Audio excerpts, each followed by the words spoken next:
My husband and Mill wanted to give our twin to my infertile sister, but I filed for divorce and ran away to protect the kids.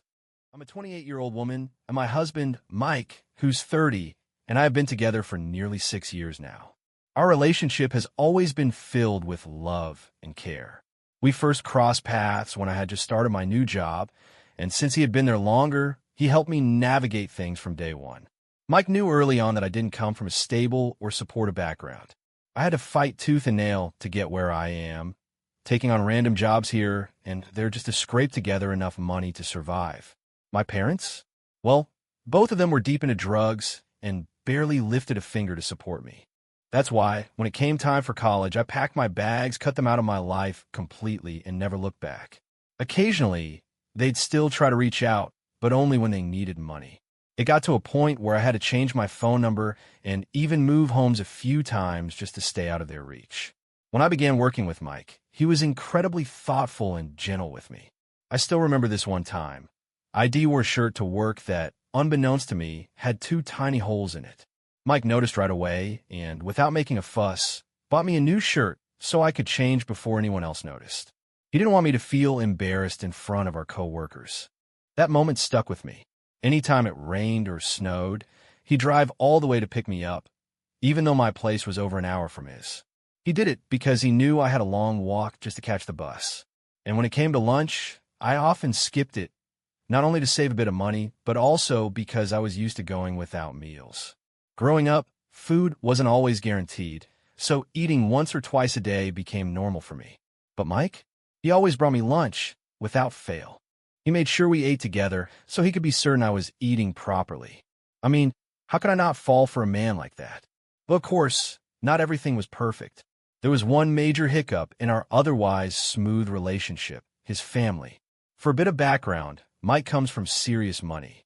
I'm talking multiple luxury cars, second homes, cruise vacations every summer, the whole lifestyle. He and his sister went to elite private schools and never had to think twice about finances. His dad has even questioned why Mike bothers working at all, since the family's wealth could easily carry him for the rest of his life. But Mike? He's different. He says he enjoys his job and wants to live with purpose. Honestly, I admire that about him. Anyway, when Mike first introduced me to his family, he gave me a bit of a warning. He said they could be a little distant, maybe even cold at first, but assured me they'd warm up with time. So I kept that in mind when I met them for the first time. I put on my nicest dress, wore my favorite pair of heels, and made sure to be as polite and gracious as I could. His dad greeted me with a nod and a short hello, cordial at least. But his mom? She didn't even extend a hand to shake. And his sister, Kayla, gave me this once-over look, then smirked like I was some sort of joke. I felt embarrassed, like I didn't belong, but I remembered what Mike had told me and did my best to stay composed. Throughout the evening, I genuinely tried to make conversation and show real interest in their lives. I complimented Mike's mom on her cooking, told his dad I admired his choice in home decor, especially the art pieces he had collected. But every time I praised one of his artworks, his mother would scoff and throw out a comment like, as if someone like you knows anything about art. Now look, yes, I grew up poor, but that doesn't mean I didn't have an interest in art or that I lacked taste or intelligence. Just because I didn't grow up surrounded by fine things doesn't mean I couldn't appreciate them. Still, I bit my tongue. For Mike's sake, I tried to let it go. Her comment really stung. I tried to hide how much it hurt, but every so often, Mike would gently squeeze my hand under the table, silently begging me to stay calm and not react. When it was time to sit down for dinner, his mother made a point of insisting that I not sit next to Mike. She claimed she and Kayla wanted to be close to him, so I ended up seated next to Phil instead. Thankfully, Phil turned out to be the one decent person at the table, open-minded, respectful, and easy to talk to. We had a genuinely pleasant conversation that helped distract me from the rest of the chaos. Meanwhile, Kayla and their mom were busy doting on Mike, treating me as though I didn't even exist. The three of them were in their own little world, chatting and laughing, clearly uninterested in including me. At one point, Kayla, clearly being intentional, brought up one of Mike's ex-girlfriends, someone she was still close to. She went on about how amazing the girl looked these days, and, as if that wasn't enough, pulled out her phone and started showing Mike bikini pictures of the girl from some recent trip. I sat there, stunned. Mike told Kayla to knock it off, clearly uncomfortable, but she just laughed it off and kept going. She even joked that he should message his ex because apparently the girl still had feelings for him. I could feel my face flush. The discomfort was building inside me, and I think Phil picked up on it too. He politely asked Kayla to stop, trying to redirect the conversation. But instead of backing him up, Mike's mom seemed offended by his intervention. The tension was suffocating. So when Mike stood up from the table and asked me to come upstairs so he could show me his childhood room, I didn't hesitate for a second. I was desperate to escape the pressure cooker downstairs.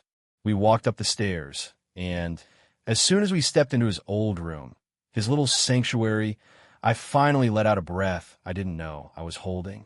Once we were alone, Mike apologized for Kayla's behavior. He told me she'd always been like this, even as kids, constantly trying to set him up with her friends, always insisting he should only date someone she approved of. I could tell he meant what he said and that he truly felt bad. I appreciated his honesty, but I also knew I couldn't take much more of this kind of treatment. I told him I thought it was best if we left. He didn't argue. But then, just as we were saying our goodbyes, something unexpected happened. Mike's father pulled me aside, and for the first time that evening, his expression softened. He admitted that when we first met, he'd been unsure about me. But after watching how I carried myself, how I genuinely tried to connect with the family, he had a change of heart. He apologized for being distant and said I was welcome in their home anytime. He also told me not to take Mill and Kayla's behavior personally, and added that he was genuinely happy Mike had someone like me in his life. Hearing those words brought a wave of relief. For the first time since I met them, I felt like maybe there was a chance to be accepted, at least by one member of his family. Still, I understood something important that night. Earning the approval of his mom and sister would be a long, uphill battle. And as it turned out, that battle never really ended. As our relationship moved forward, Mike's mother and sister kept trying to drive a wedge between us. I remember this one birthday of mine. Mike and I had made plans to take a long drive out to the beach and enjoy a romantic picnic. I was genuinely excited about it. But that morning, his sister called, sounding panicked, saying she needed to see him urgently. We were both worried, so I told him to go check on her, thinking something serious had happened. Turns out, it was nothing but a cruel prank. She just wanted to mess with our day. There was no emergency. She made the whole thing up. And when Mike told her he wasn't going to stick around because it was my birthday and he wanted to spend the day with me, she stormed off in a huff. Before leaving, she admitted that ruining our day was the whole reason she called in the first place. She just wanted an excuse to keep Mike away from me on my birthday, and sadly, it worked, though not without consequences. Mike was furious with her. He was so upset that he cut her off and didn't speak to her for months after that incident. In retaliation, Kayla started bombarding my phone with angry messages. She called me every name you could think of, and even went as far as threatening my life, blaming me for stealing her brother's attention. Of course, I showed the text to Mike. Every time he saw one, it only made him more outraged. He couldn't believe the extent to which his sister had spiraled. Eventually, around Christmas that year, his mother stepped in and convinced Mike to forgive Kayla. He agreed, though not happily. But through it all, Kayla never once offered me an apology for the threats or harassment. When she married her then-boyfriend Joe, young and full of attitude, she flat out refused to invite me to their wedding. She told Mike that he could come alone and maybe mingle with some of her friends instead. Mike shut that down immediately. He told her he wasn't attending without me, and in the end, she reluctantly added me to the guest list. Since it was a formal, grand affair, Mike and I had picked out a long, floor-length pink dress for me to wear. I loved how it looked, and so did he. Before we left for the ceremony, he told me I looked stunning. His eyes lit up like I was the most beautiful woman in the room. During the event, I received several compliments, even from guests like Phil, who had always been kind to me. But as expected, Kayla couldn't let it go. Later that evening, she pulled me aside and accused me of ruining her wedding. She claimed I'd worn that dress just to steal attention from her. Mind you, plenty of other women wore floor-length gowns. It was that kind of event. But she was convinced I'd done it on purpose to attract male attention. She even yelled at Mike and me in front of others, accusing us of trying to upstage her on her special day. Mike tried to calm her down, assuring her that it wasn't our intention at all, but Kayla wouldn't hear it. After that blow-up, her hostility toward me only intensified. Over the following years, both Mill and Kayla became more and more cruel. They mocked my looks, calling me cheap or poor, and when I gained a little weight, they openly called me a fat pig, sometimes even in front of family friends. They constantly made jokes about my background, my family, and where I came from. No matter how polite or respectful I was, they never softened. Nothing I did was ever good enough. By the fourth year of my relationship with Mike, I reached my breaking point. Their constant jabs and judgment had chipped away at my confidence for too long. I had a long heart-to-heart with Mike and told him things had to change. I put my foot down. From that point on, I stopped attending family dinners or events with him. I no longer replied to Mill or Kayla's texts, no matter how passive-aggressive or fake polite they were. I gave him the same cold silence they had given me all along, and honestly, it felt freeing. My mental health took a turn for the better. I started to feel like myself again. Mike didn't just understand. He supported me fully. Still, Mill accused me of being disrespectful for cutting contact. She even told Mike I wasn't wife material and not classy enough to be a part of their family. But no matter what they said, Mike made up his own mind. Last year, he proposed to me. That day was filled with pure joy. He had planned everything so perfectly, and I could tell how nervous he was when he got down on one knee. I didn't hesitate for a second. I said yes with my whole heart. Later, when Mike told his family, his father actually congratulated us sincerely. But his mother? She didn't hide her disapproval. She coldly said she hoped he had really thought it through, or he'd live to regret it. Mike, who had her on speakerphone, asked her not to be rude. Only then did she grudgingly say congratulations to me. I suppose she finally realized she couldn't stop what was coming. I was going to be in her son's life, whether she liked it or not. But when Kayla found out, her reaction was something else entirely. Kayla had the nerve to tell Mike that he should make me sign a prenup, warning him that poor girls like her will drain you dry. Not only was that incredibly offensive, but it also stunned Mike. He couldn't believe how low his sister's opinion of me truly was. He didn't hold back. He told her flat out that if she couldn't accept our relationship, she didn't have to come to the wedding at all. That turned into a heated argument between them, and at one point, Kayla even called me a bloodthirsty gold digger. But then, just 2 days later, she messaged me out of the blue. She actually apologized for everything. I'll admit I was surprised. I thought maybe she and Mill had finally talked things through and realized there was nothing left they could do to keep Mike away from me. Maybe they were finally accepting the inevitable. I told Mike that I'd be perfectly willing to sign a prenup if that's what he wanted, because I wasn't marrying him for his money. I was marrying him because of who he was, kind, supportive, and the one person who had shown me true love without conditions. That was all I ever wanted. I had a stable job and a life I was proud of. I didn't need his money. I just wanted to build a future with him.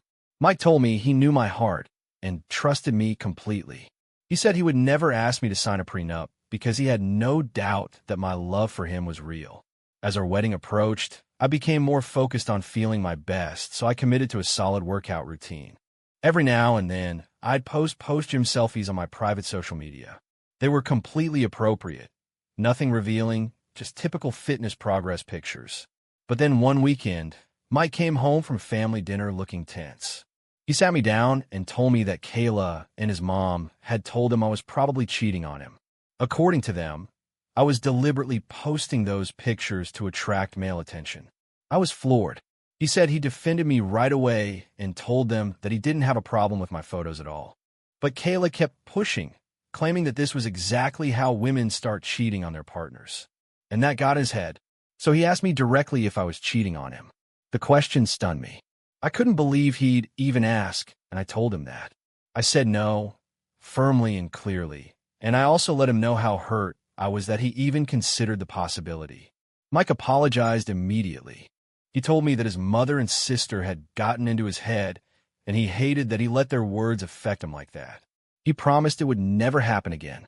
Just for context, my social media account is private, and I actually have more female followers than male ones. So to this day, I still don't understand why Mill and Kayla would go out of their way to plant those seeds of doubt in Mike's mind. Maybe they were just desperate to tear us apart, even then. And then came the wedding drama. Kayla started pestering me, saying she wanted to be a bridesmaid. I shut that down immediately. I didn't want her anywhere near that part of my day. But that didn't stop Mill. She called me personally and lectured me about how it would reflect badly on the family if Kayla wasn't part of the wedding party. I reminded her that Kayla hadn't included me in her own wedding. So why should I be expected to? Her response? Kayla's your sister-in-law, so you have to include her. Then came the threat. She told me that if I didn't let Kayla be a bridesmaid, she wouldn't pay for the wedding. That's when things got heated. I told Mike everything, and he went straight to Phil. Phil, being the calm and reasonable one, told us that it was his money, not Mill's, and she had no control over it. I could only imagine the look on Mill's face when she realized her manipulative plan had failed spectacularly. After that, the wedding went forward without any more sabotage or interference from Mill or Kayla.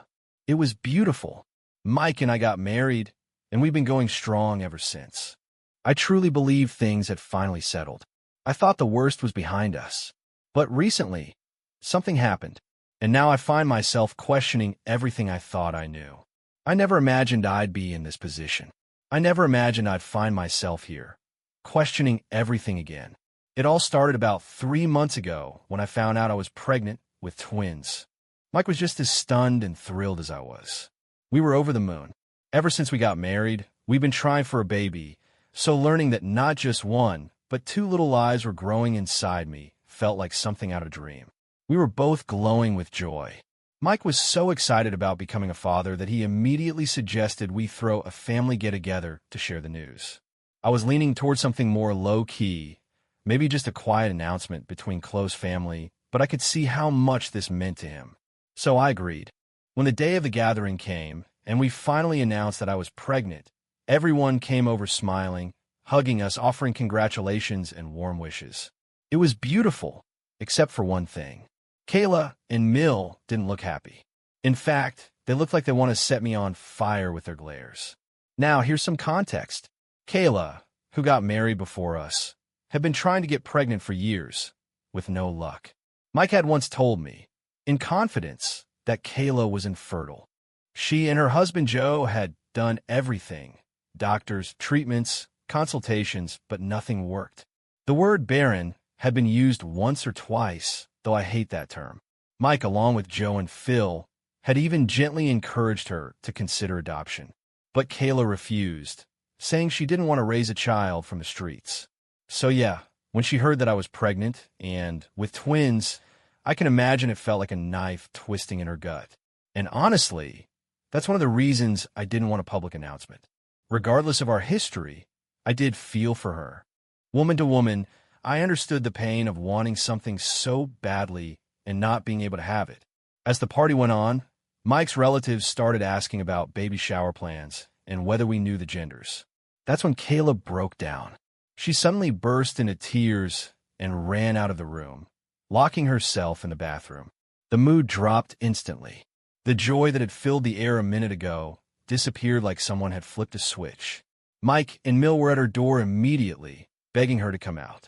They pleaded with her for half an hour before she finally emerged, eyes swollen and face flushed. She walked right up to me, looked me dead in the eye, and said I should have spoken to her privately before making the announcement, because she couldn't have children herself. I tried to explain that it was never my intention to hurt her, but she didn't stay to listen.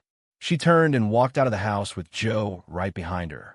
Later that night, Mill called me selfish, said I always make everything about myself and never care how my actions affect others. That hit hard.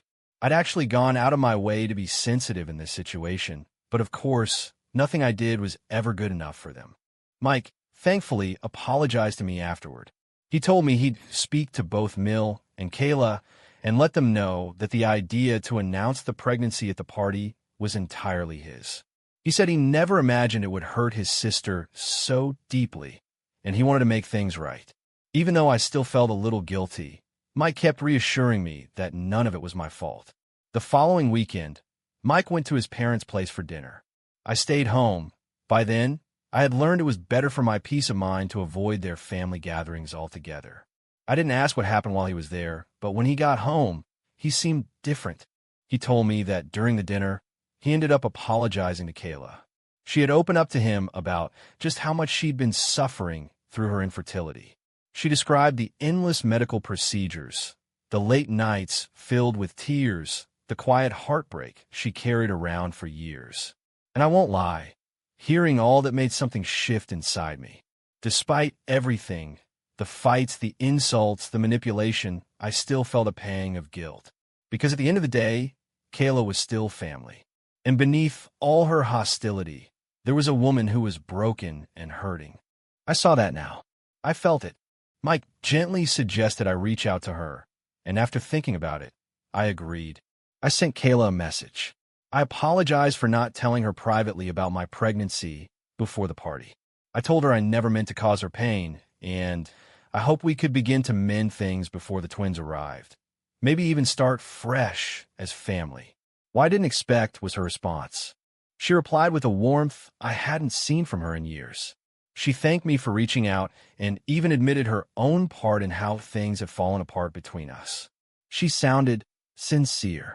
Kayla told me she was genuinely happy about my pregnancy.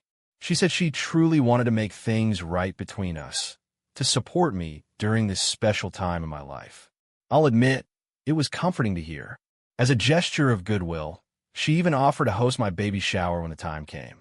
She said she'd never had the chance to organize one for anyone before and would love to do it for me. I thanked her and accepted. Honestly, I appreciated the offer. In the months leading up to the baby shower, I began to notice something strange. Both Kayla and my mother-in-law were being unusually sweet. They'd call me regularly, checking in on how I was feeling, asking about my health. I started getting flower deliveries with cheerful little cards saying things like, "Hope Mama Bear is feeling okay," or "Can't wait to meet the twins." It was surprising, and, if I'm being honest, a little unsettling. This was a dramatic shift from how things used to be. For years, our relationship had been full of tension, passive-aggressive comments, and open disapproval. But now, they were suddenly showering me with affection and kindness. It felt like they'd flipped a switch overnight. Part of me wanted to believe they were genuinely trying to turn a new page for the sake of the twins, for the sake of family. Maybe we were finally moving in the right direction. Still, something didn't sit right. I couldn't quite place it, but the suddenness of it all felt off. Too perfect, too timed, but I stayed optimistic. I wanted to believe people could change. Mike continued his weekly dinners with his family, and from what I could tell, everything seemed calm on the surface. No arguments, no drama. Just normal family time. Then came a baby shower, and Kayla, to her credit, had gone above and beyond. She had actually followed every single suggestion I'd given her, from the colors and theme to the food and guest list. The entire day was everything I'd hoped it would be. Friends and family gathered, laughter filled the room, and there was this beautiful sense of joy in the air as we celebrated the twins. Unlike most baby showers, we'd invited the men and the family too. Even Phil showed up with bags full of gifts for the babies. We played fun little games, laughed, shared stories. It was one of the first times I felt surrounded by genuine support. Kayla was polite, attentive to the guests, and made sure the event flowed without a hitch. It actually seemed like she was trying, really trying. And for a brief moment, I let my guard down. In the middle of one of the games, I quietly excused myself to use the restroom. When I was done and stepped back into the hallway, something stopped me in my tracks. I could hear voices, low, tense, and very familiar. It was Mike and Mill. They were arguing quietly just outside the restroom. At first, I figured it was nothing serious. Maybe they were whispering about baby names or some last-minute surprise. But as I stood still and listened more closely, my stomach turned cold. Mill was asking Mike if he had spoken to me yet about their plan involving the twins. I blinked, unsure if I had heard that right. Mike's voice was hushed, almost panicked. He told her to keep it down in case someone overheard. But Mill ignored him. She told him that time was running out and that he needed to stop stalling and have the conversation soon. Her words echoed in my ears. He needs to talk to me before the babies arrive, or else Kayla wouldn't get one of the twins in time for her 27th birthday. My breath caught in my throat. Mill reminded Mike that he had already agreed to the arrangement, that Kayla had been counting on this moment for months, that there was no turning back now. I stood there, frozen in place, the hallway suddenly spinning around me. They were talking about giving one of our twins, our babies, to Kayla, like it was some sort of gift, a present, as if they had the right to make that kind of decision without me. I couldn't move, couldn't speak. I just stood there, my heart thudding in my chest, listening to them casually plan something that shattered me to my core.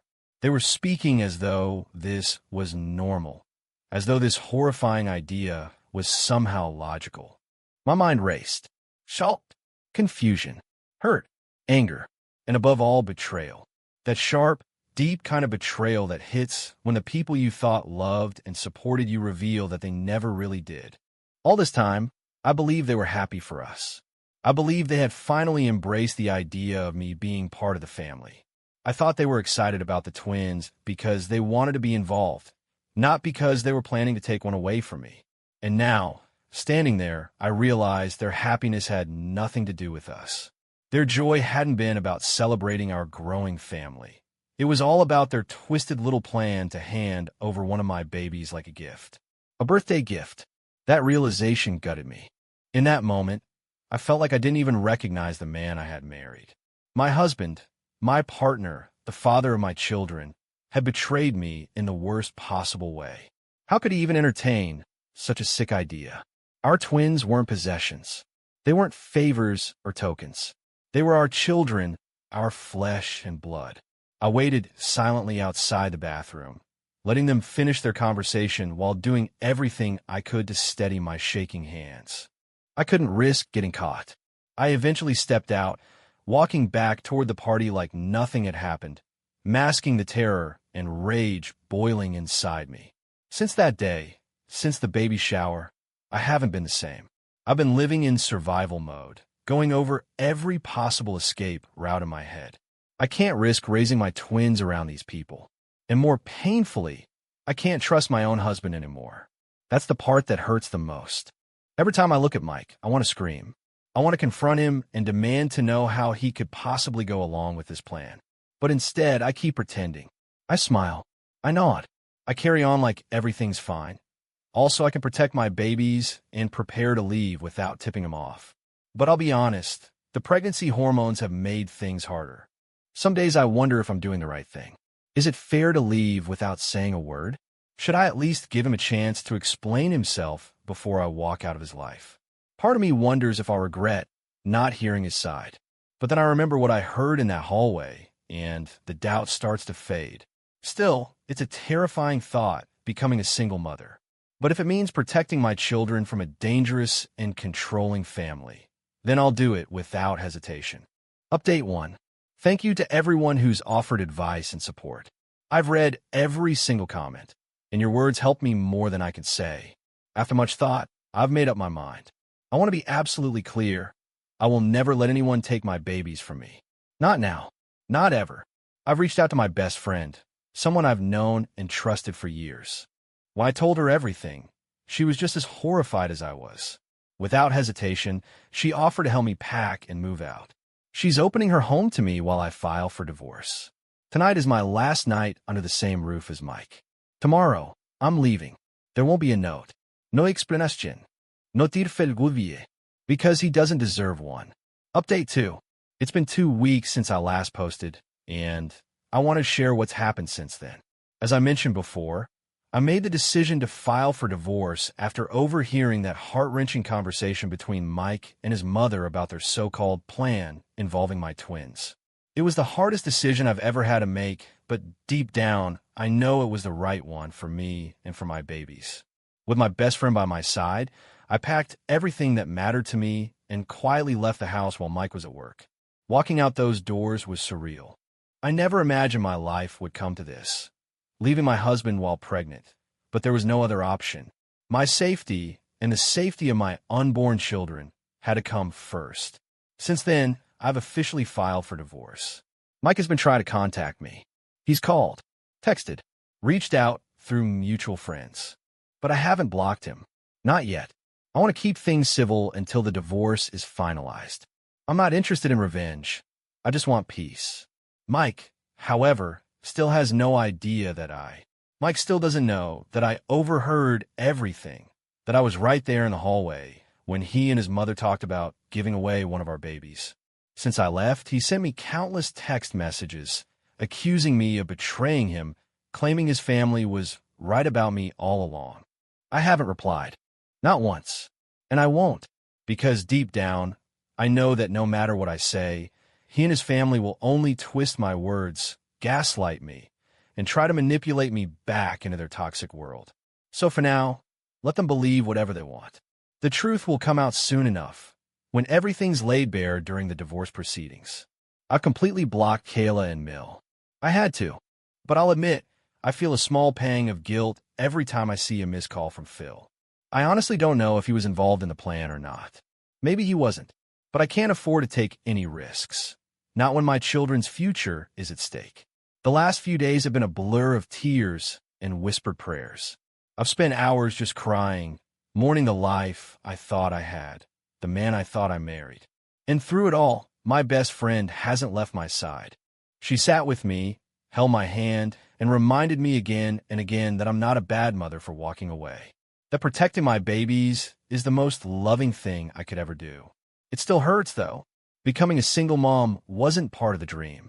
But here I am, and I've made up my mind. I'll do whatever it takes to give my twins a safe, happy, and loving home.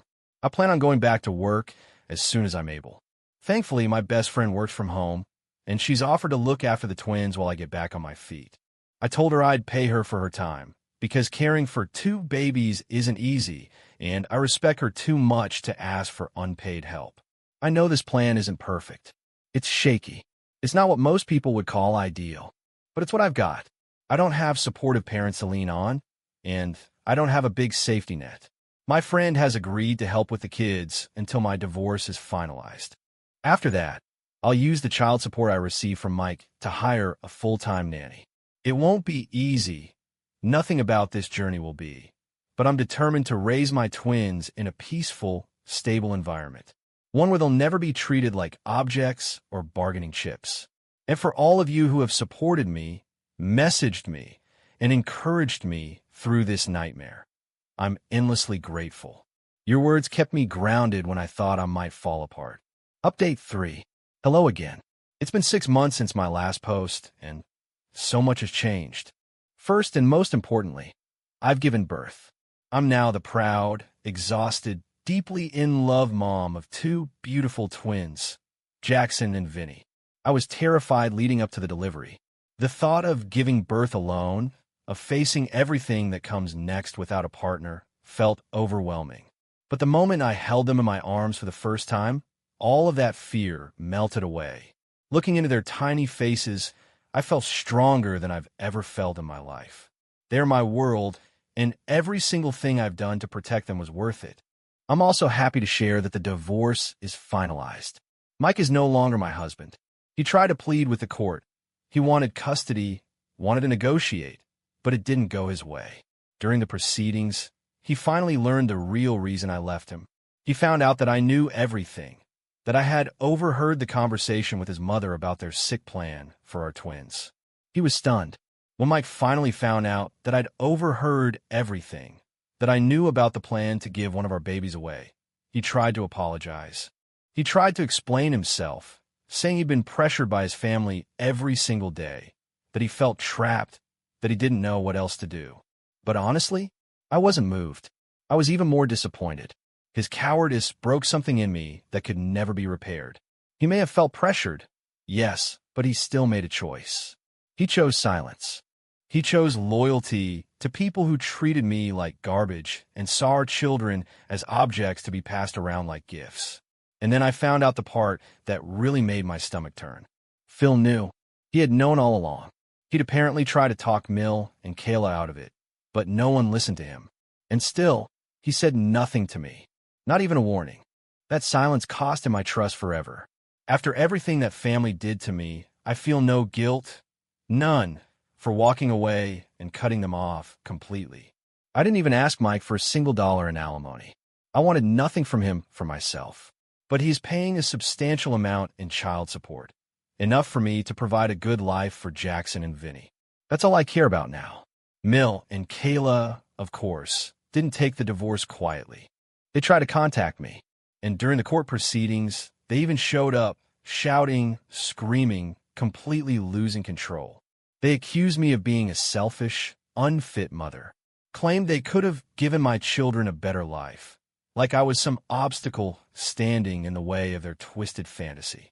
They humiliated themselves publicly that day, and honestly, I was glad, because that display of madness helped me get a restraining order against both of them. They can never legally come near me or my children again. Since the divorce, Mike has continued to reach out. He wants to talk. He wants a second chance. He says he still loves me and wants to be a father to his kids. But I can never trust him again. Not around my children. Not after everything.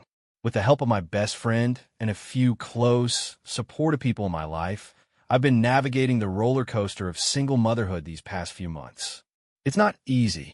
There are sleepless nights, moments of doubt, days where I feel completely drained, but I've never once regretted the decision to walk away. Recently, I made a big choice. I'm leaving the city. I want a fresh start, a new beginning, somewhere far away from the chaos and manipulation of Mike's family. As long as I live here, there's always a chance they'll try to reach out or find a way to worm themselves back into our lives. I can't risk that. With full custody, I have the freedom to go wherever I choose, and I intend to use that freedom well. Jackson and Vinny deserve a peaceful, safe, and joyful upbringing. That's what I'm going to give them. So, moving forward, I'm focusing on myself and my babies. No more drama. No more updates. Just healing. Just living. Just loving my children the way they deserve.